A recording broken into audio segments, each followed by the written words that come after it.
Olá, você acompanha o programa Em Pauta da TV Câmara Campinas. Lembrando que é aqui que você tem a oportunidade de conhecer mais sobre o trabalho dos 33 vereadores da cidade de Campinas. Nosso entrevistado de hoje é o vereador Arthur Orsi, do PSDB. Olá, vereador, muito obrigada pela sua presença aqui novamente. Olá, Pamela, eu que agradeço mais uma vez. Muito obrigado pelo convite. Vereador, seu mandato tem sido marcado, pela oposição, pela fiscalização.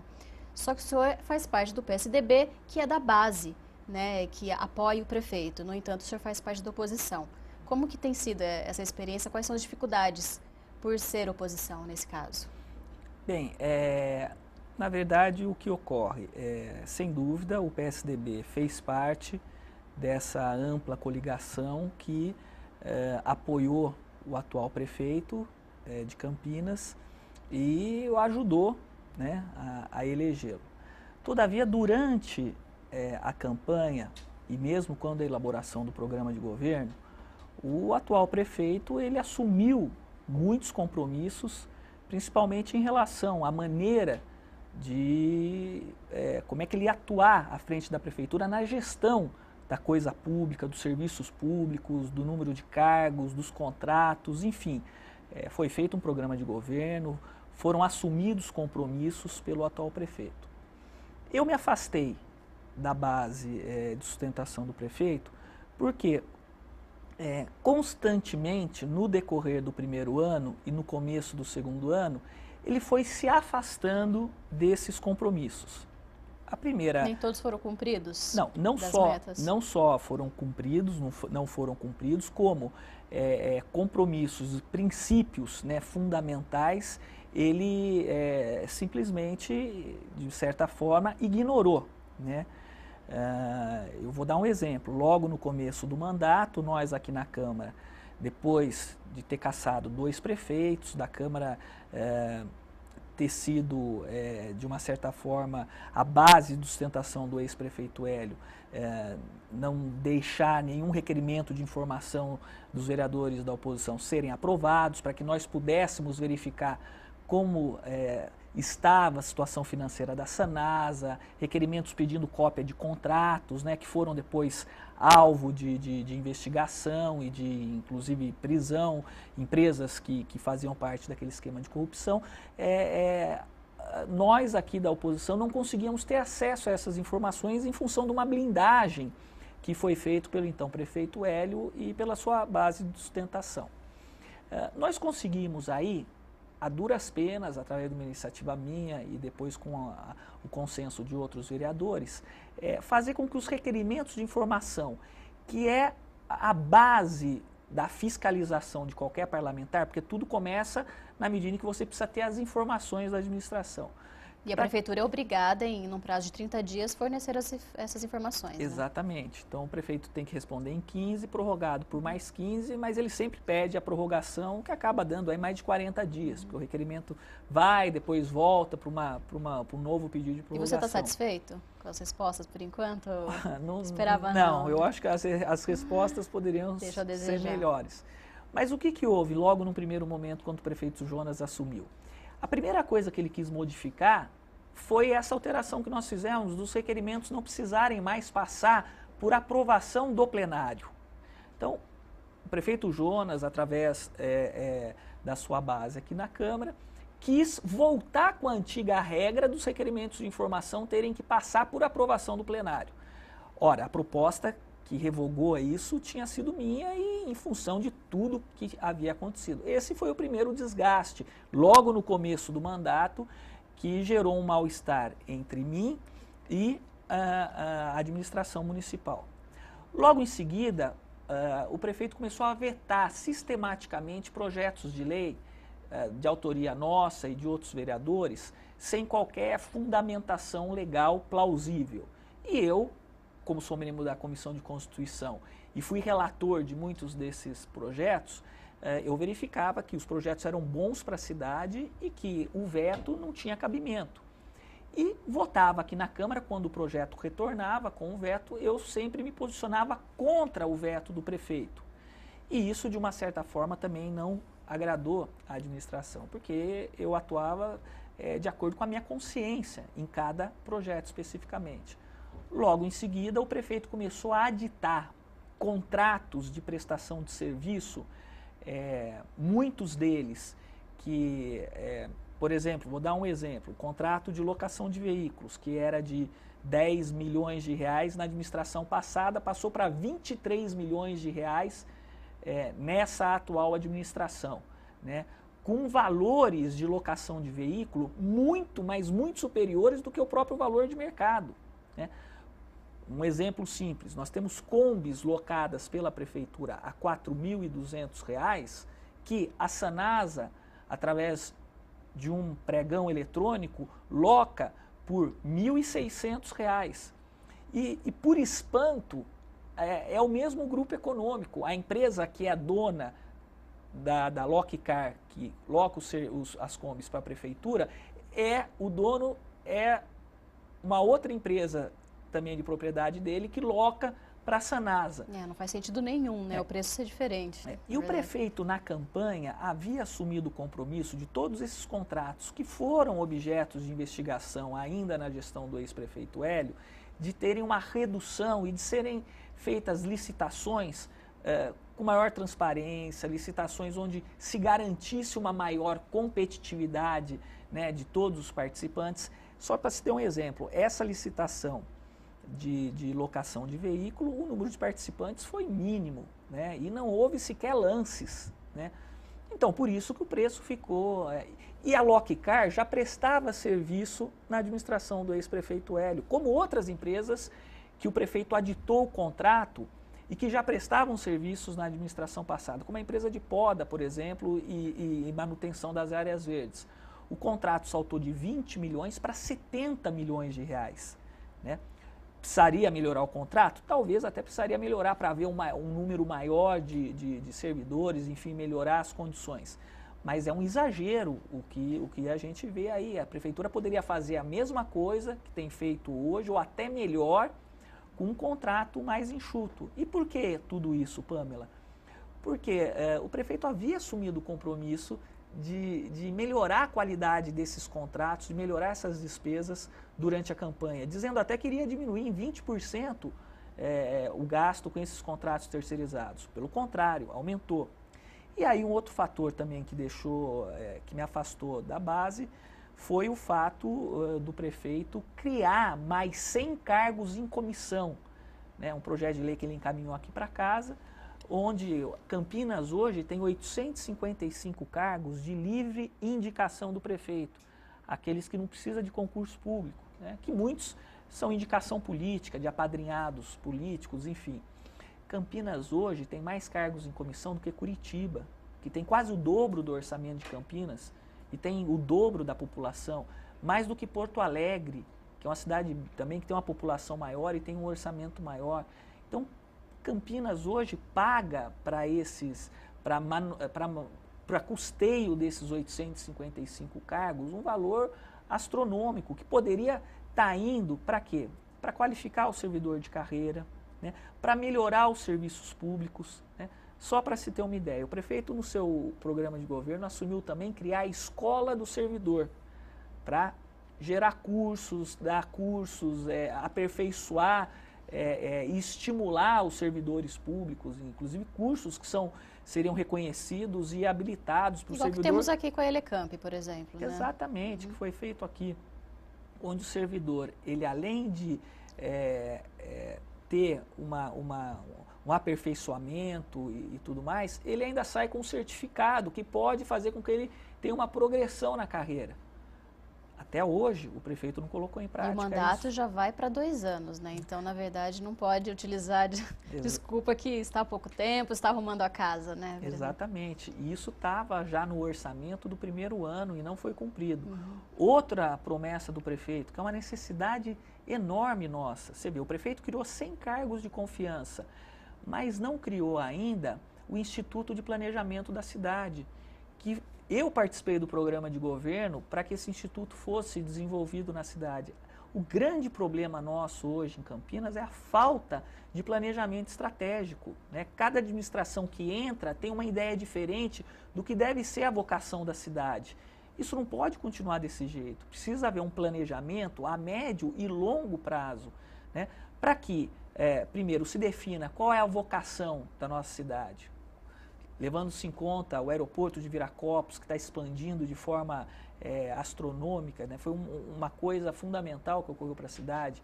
Campinas que tem um acesso a várias estradas, rodovias, que são as melhores rodovias do Brasil, né? Está no centro de um polo de alta tecnologia, de desenvolvimento, com empresas de tecnologia espalhadas por Campinas e por toda a região. Então, como desenvolver isso? Como melhorar para que Campinas tenha mais essa vocação de serviço, menos a vocação industrial ou uma vocação mista, enfim.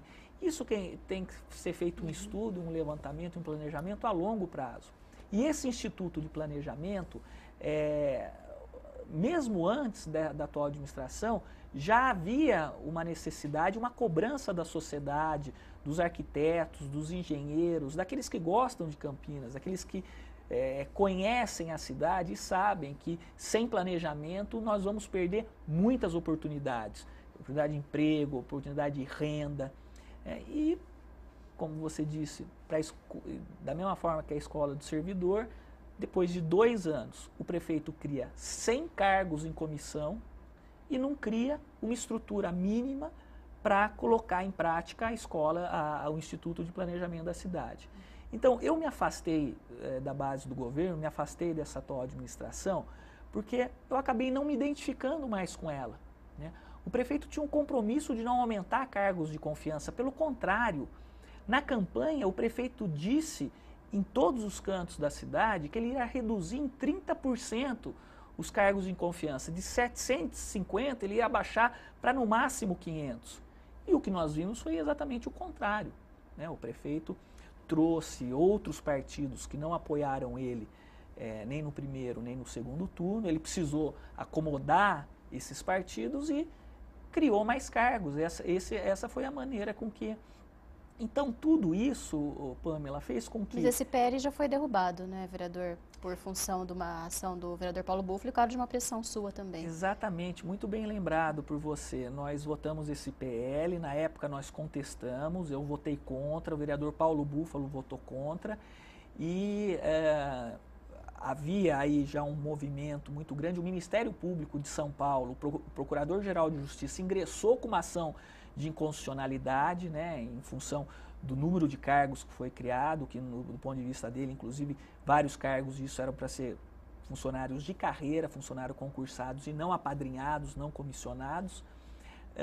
Essa ação está tramitando no Tribunal de Justiça e agora o vereador Paulo Búfalo ingressou com uma outra ação direta de inconstitucionalidade, questionando outros pontos que não só aqueles levantados pelo Procurador-Geral de Justiça. E aí o tribunal suspendeu a eficácia dessa lei. Né? Foi uma decisão, acredito, certíssima, feita pelo tribunal. Espero que essa liminar continue até a votação final dessa ação. E eu não tenho dúvida que essa ação vai ser julgada procedente. Então você vê que nós da oposição, o meu afastamento da base, ele foi muito em conta,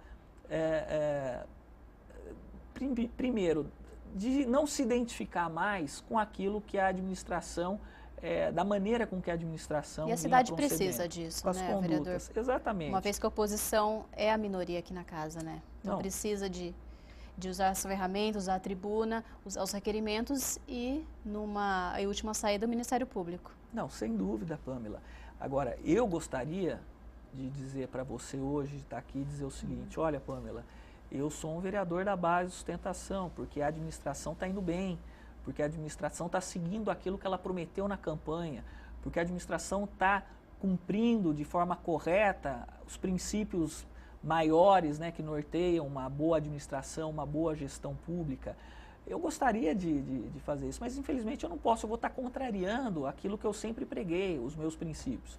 E nós temos vários exemplos de parlamentares que, apesar de estarem em partidos que apoiam o governo, não se identificam com o governo e vão para a oposição. Eu admiro muito o senador Pedro Simon, que é do PMDB.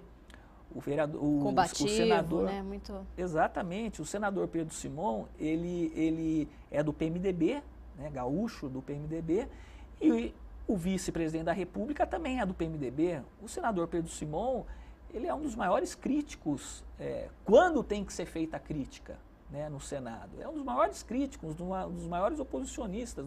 Inclusive assinou vários requerimentos, várias ações no Supremo, junto com a oposição, junto com o PSDB lá no Senado. Então, enfim, eu acredito que cada parlamentar ele tem a consciência de saber se ele deve ou não apoiar o governo. Não que eu vá votar de forma intransigente contra o governo em tudo, muito pelo contrário, né? Na semana passada eu votei a favor da lei que o governo mandou de incentivos fiscais.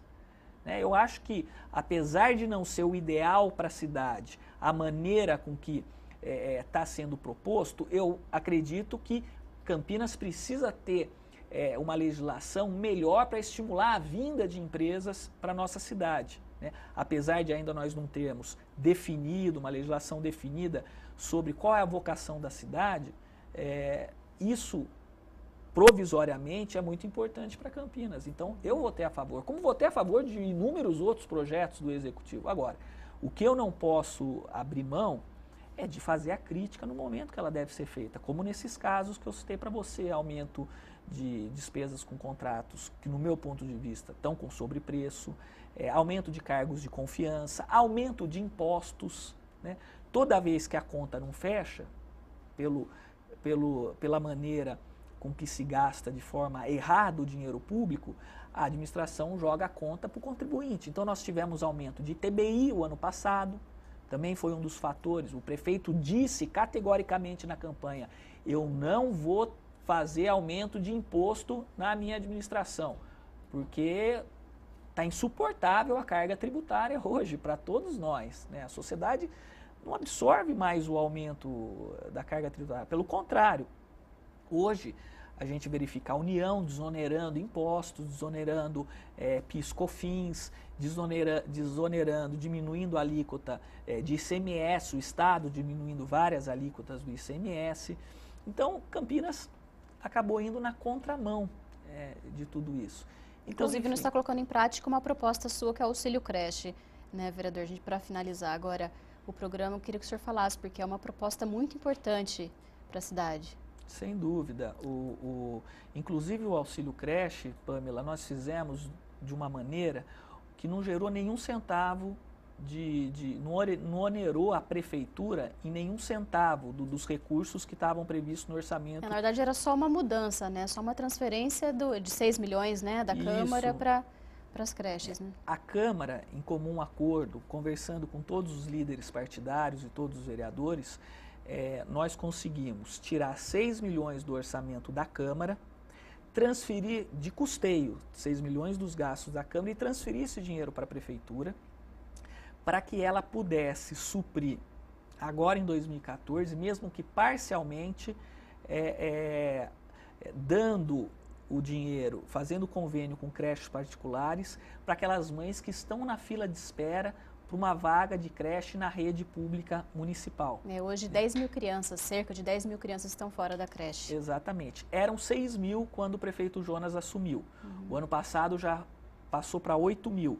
Então nós fizemos essa emenda que num primeiro momento quase 3 mil crianças poderiam ser atendidos com o Bolsa Creche. Mas também um projeto um dos projetos mais importantes talvez também que eu propus, além daqueles outros que nós já conversamos aqui e tudo mais. Mas infelizmente nós estamos no final do mês de novembro e o prefeito não conseguiu implementar o Bolsa Creche, né? E infelizmente é ruim para a cidade, a gente percebe que a fila em vagas em creche só aumenta. Essa administração ainda não conseguiu concluir a construção de nenhuma nave-mãe, né, de nenhuma creche, e depois de 2 anos de mandato. Então, enfim, todos esses fatos, Pamela, mostram que, infelizmente, a gente tem que cada vez cobrar mais do Executivo e fiscalizar cada vez mais os serviços públicos. Porque dessa forma, infelizmente, a gente não se identifica com a maneira com que a administração conduz vários aspectos da administração. Não quer dizer que todos que estejam na administração estão fazendo, de uma certa forma, não estão indo bem, né? Eu tenho alguns A gente tem aí alguns secretários que são secretários sérios, que estão tentando, mas que também, infelizmente, não conseguem atuar da maneira, né, com que a cidade exige, porque o maestro da orquestra, infelizmente, não dá condições para que eles toquem da maneira. Mas eu acredito que, independentemente de ser da oposição ou ser da situação, o vereador ele não pode abrir mão daquilo que é fundamental, que é ter a independência para elogiar quando tem que elogiar, mas para fazer a crítica quando a crítica deve ser feita. Porque claro, só criticando, cobrando e mostrando o que está errado, né, é que a gente consegue melhorar as coisas, né? Tem uma frase de Santo Agostinho que ele dizia o seguinte: prefiro aqueles que me criticam, pois me corrigem, aos que me adulam, que só me corrompem. Então, eu acredito que na crítica todos saem ganhando, né? A cidade sai ganhando quando a oposição tem condições de fazer a crítica fundamentada, a crítica construtiva e a crítica para o bem da cidade. Claro. Bom, vereador, nós estaremos sempre acompanhando a sua fiscalização aqui na Câmara Municipal de Campinas. Esteja à vontade, claro, para sempre utilizar o nosso programa para divulgar suas ações, bem como requerimentos, indicações e também os projetos de lei. Pamela, muito obrigado. Queria deixar um abraço a você. Parabéns pelo trabalho que vocês vêm desempenhando aqui, que para nós é muito importante essa divulgação, a divulgação do nosso trabalho pela TV Câmara, pela internet, né? Como eu disse, de uma certa forma vocês estão revolucionando a comunicação aqui na Câmara. Queria também agradecer a todos os profissionais aqui da TV Câmara e deixar um grande abraço a todos os telespectadores. E nós estamos aqui na Câmara à disposição de todos. Nosso gabinete aberto, aguardando sugestões, aguardando propostas e críticas também, né, com relação à nossa atuação, porque todos nós somos humanos, temos falhas e a gente está aí disposto para dialogar com toda a população para ver o que é melhor para a cidade de Campinas. E mais uma vez, muito obrigado. Eu que agradeço. O programa Em Pauta fica por aqui, lembrando que você pode conferir a entrevista do vereador Arthur Orsi também no YouTube através do canal da TV Câmara Campinas. Nós agradecemos mais uma vez a sua audiência e até uma próxima oportunidade.